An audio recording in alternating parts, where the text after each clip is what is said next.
आज हम बात करने वाले हैं एक ऐसे संत की जो सिर्फ कवि नहीं थे। वो एक क्रांतिकारी थे, एक जुलाहा जिसने शब्दों के ताने बाने से समाज की पूरी सोच को ही एक नया रूप दे दिया।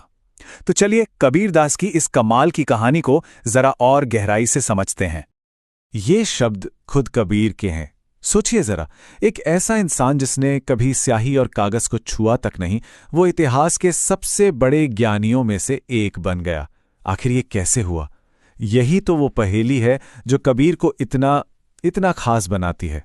तो सवाल यही उठता है, वो क्या बात थी कि एक साधारण से बुनकर की आवाज आज सदियों बाद भी हमारे कानों में गूंज रही है? इस सवाल का जवाब खोजने के लिए हमें समय में थोड़ा पीछे चलना होगा, उस दौर में जहां कबीर रहते थे। कहानी शुरू होती है लगभग 1398 में, वाराणसी की गलियों से। यहीं पर एक मुस्लिम जुलाहा परिवार, नीरू और नीमा, एक बच्चे को पाल पोस कर बड़ा कर रहे थे। नाम रखा गया कबीर। कोई किताबी तालीम तो नहीं मिली उन्हें, लेकिन सच पूछिए तो उनकी असली पाठशाला तो ये पूरा समाज ही था। और ये समाज कैसा था? कल्पना कीजिए एक ऐसी दुनिया की जो धर्म और जाति की ऊंची ऊंची दीवारों में बटी हुई थी। हर तरफ गहरी खाइयां थी और लोग अपनी अपनी पहचान के छोटे छोटे पिंजरों में कैद थे।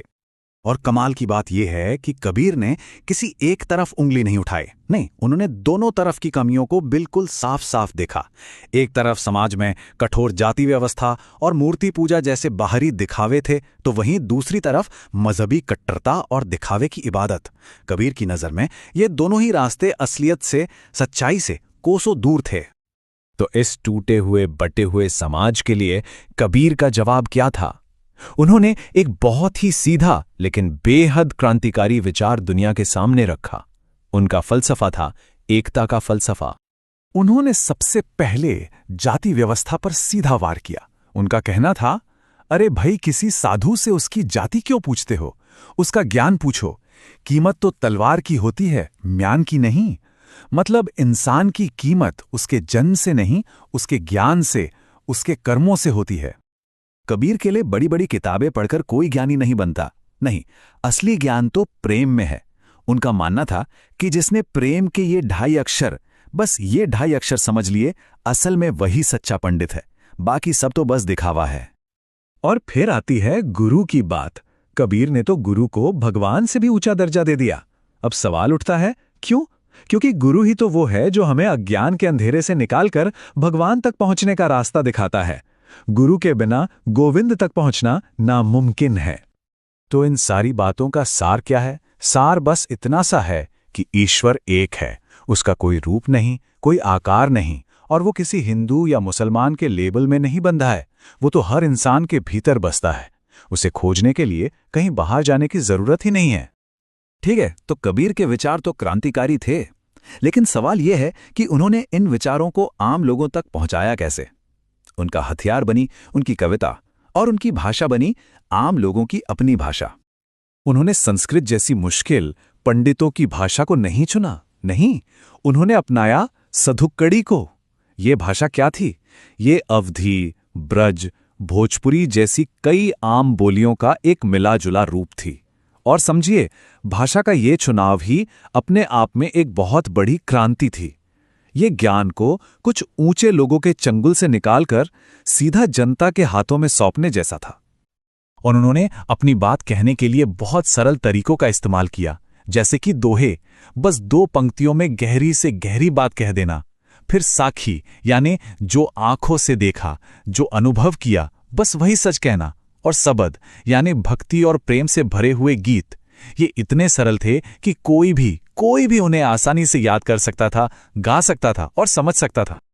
अब देखिए, कबीर को गुजरे हुए 600 साल से भी ज्यादा हो चुके हैं, लेकिन उनके शब्द आज भी उतने ही ताजा और उतने ही जरूरी लगते हैं, है ना? उनकी शिक्षाएं किसी एक समय में बंधी हुई नहीं है, वो तो हमेशा के लिए है। तो आखिर कबीर आज भी इतने जरूरी क्यों हैं?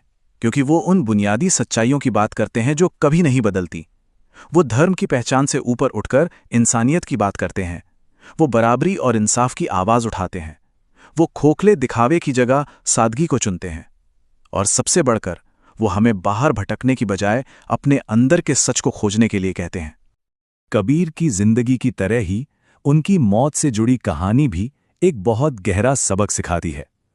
कहते हैं जब उनका देहांत हुआ तो उनके हिंदू और मुस्लिम दोनों तरह के मानने वाले आपस में झगड़ने लगे। बहस इस बात पर थी कि उनका अंतिम संस्कार किस रस्म से किया जाए। और फिर जब कफन उठाया गया तो वहां कोई शरीर था ही नहीं। शरीर की जगह पर थे सिर्फ ताजे फूल। आधे फूल हिंदुओं ने ले लिए और आधे मुसलमानों ने।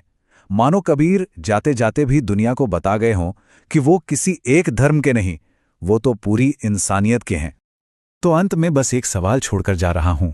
आज की दुनिया में जो आज भी उन्हीं पुराने बंटवारों से जूझ रही है, क्या हो अगर हम भी एक पल के लिए इन सारे लेबलों से परे देखें और उस एक इंसानियत को पहचानने की कोशिश करें जिसे कबीर ने 600 साल पहले ही देख लिया था। शायद इसका जवाब उन्हीं फूलों में छिपा है।